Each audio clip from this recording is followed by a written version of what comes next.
This month's Pigeon Parcel features a few of the flowers that are actually in my garden currently, and so I thought I'd make this video to let you see what to expect. This is the Resina calendula. As you can see, it's a super bright yellow, and if we zero in on this one, you'll see that there is a pollinator on it already. He is busy, isn't he? What a busy guy.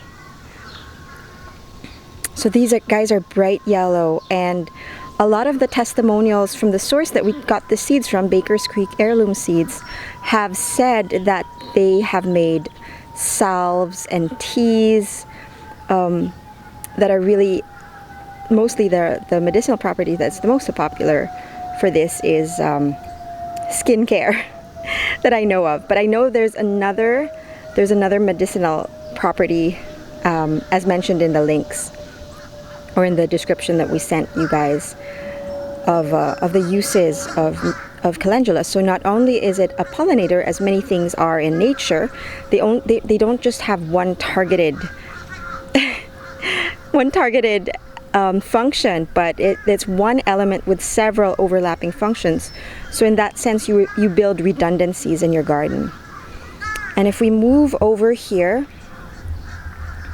you'll see this plant that is on its way out, but is super powerful, is yarrow.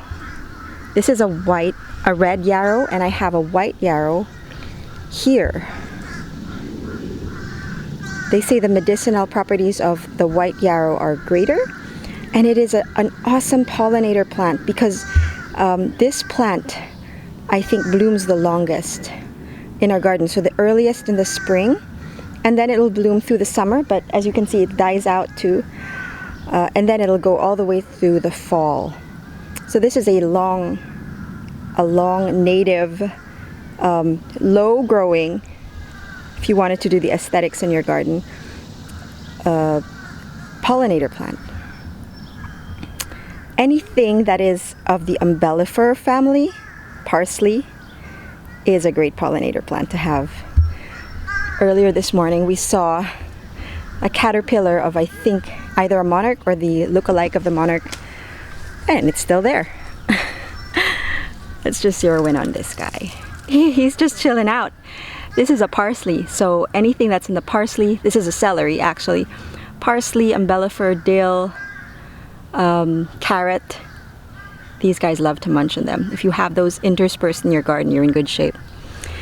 Another pollinator plant that we had in our last Pigeon Parcel 2 months ago on natives is echinacea.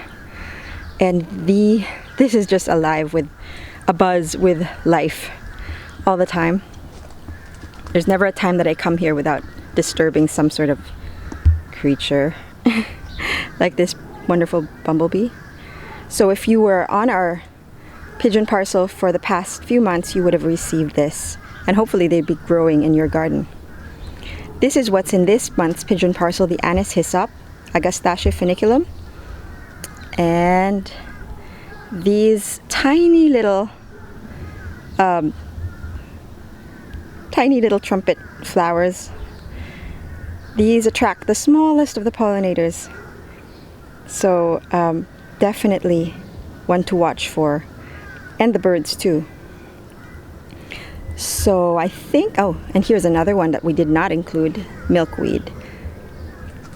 The milkweed's been eaten, but there's some milkweed coming up.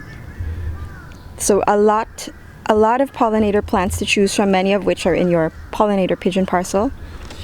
There's the Resina calendula again. In the heat of the summer, it kind of shrivels up and makes smaller flowers, but come winter, fall time, it'll perk up again and look more vibrant than this. And it depends on where it is in your garden too.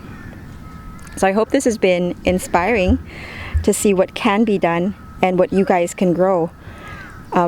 This is not, a calendula is of those pollinators that I sent, the one that is annual, but it can grow again because next year, because these guys, these are their seeds.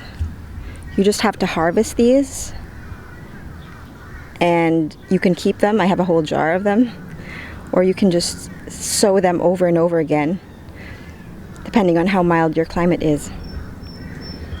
And that's it.